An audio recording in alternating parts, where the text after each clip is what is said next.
I'm Laurie Segall, and you're listening to Mostly Human, a tech podcast through a human lens. So we got back from Toronto. What was your mindset? There was kind of this energy of like, what is like the one thing you learn in journalism? It's that no is just like 5 steps away from yes. You know, so like talking to David's back and just having silence, which is the metaphorical no, I won't speak to you.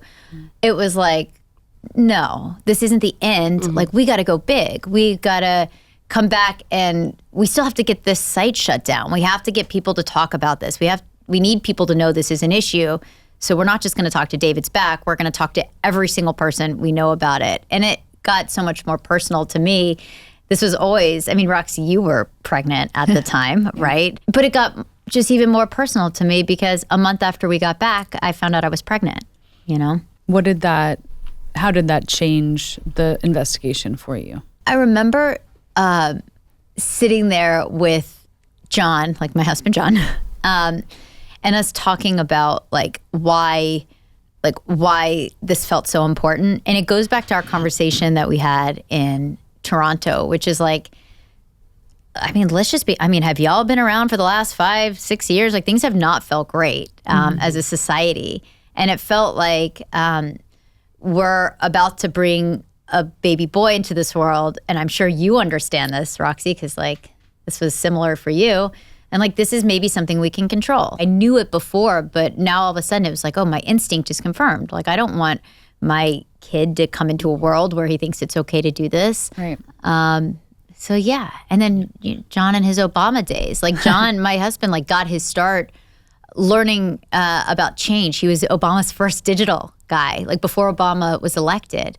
And he talked all about, you know, it takes all these aspects to make change. And maybe it's not this Hollywood ending that we wanted of being out there and finally finding him and getting his home address in the most cinematic way and having him sit down and apologize to it and say he's going to shut down the site. Like that would have been the tie the bow that we're not going to have. And so I think it was, let's get out there and let's try another route. And there are all these different routes. How about, I'm curious for you, because you were very pregnant. now that I've been through the process, I'm like, you were very pregnant at the time when we were out there. How was it for you at that point? I mean, it's interesting because I think it's kind of bittersweet because I think I had this fear that we better hurry up and shut this down before I have a baby because everything will change or whatever when that happens. And sure, of course, lots of stuff changed. But sadly, this problem got even more prevalent. So it was like, don't worry, we've got a lot of time to shape what the future is, but it was very unclear as to like how. But it kind of just felt like we have to. Because like I bringing this little guy into the world, like what am I doing to like change it and make it better for him? Yeah, I think it became clearer and clearer like along the way, and even with that, like that moment, that inflection point where we actually saw David in real life, it was really like, okay, this is so much bigger than this, right? It was, you know, we did so much work, you know, during that whole period and in the year, even like leading up to knowing who this was, and discovered really this whole ecosystem that like went across, you know, laws, went across like policy, but also went across kind of what we're talking about, this cultural mindset of, you know, thinking this kind of thing is okay, or like people like not really reckoning with what was going on.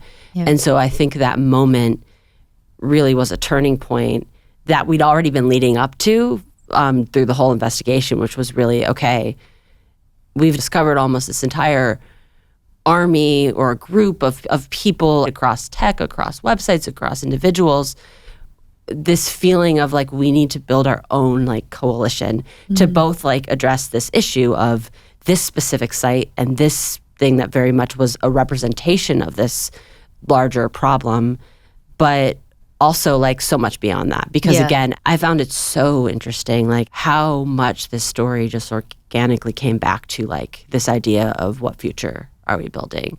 Like, and that's the future for ourselves, but then also in a very real way, like the fact that you both, you know, ultimately found out you were having boys. Yeah. And, you know, in this time, it just naturally, like, really, I think, kept turning this back to, like, what do we do now to build that future that we want tomorrow? Yeah. It's like, you remember when we first started this? It was kind of like an odd thing to go on the internet and be like, this is one of the most dangerous men on the internet, and here's why you need to know his name before it's too late. I go back to that hook of like what I wanted to say on social media, but I really did believe it. You know, this wasn't ever about, Mr. Deepfakes was never dangerous because he was just like a pharmacist who had a website. He was dangerous for everything the site represented. And as we dug in and as we got all the way to figure out who he was and talking to him, the thing we realized, especially when he looked at me with that disdain and he walked in and the doors shut, was it's so far beyond Mr. Deepfakes now. The thing that we worried about, the reason I went online a year before and said, here's why you need to know his name before it's too late. It was really, here's why you need to know that this is about to happen and it's going to snowball. And it's not about celebrities, it's about our children. And now all of a sudden, like, Roxy, we're pregnant. We are seeing every couple days, we're seeing headlines that young boys are deep faking their classmates. We are hearing stories left and right. It's not just about Mr. Deepfakes, the site, although the site was ground zero for horrific, this type of abuse. Now it's all over. He was dangerous because he could build an army of Mr. Deepfakes. But in general, like, we have to go out and find all these different ways.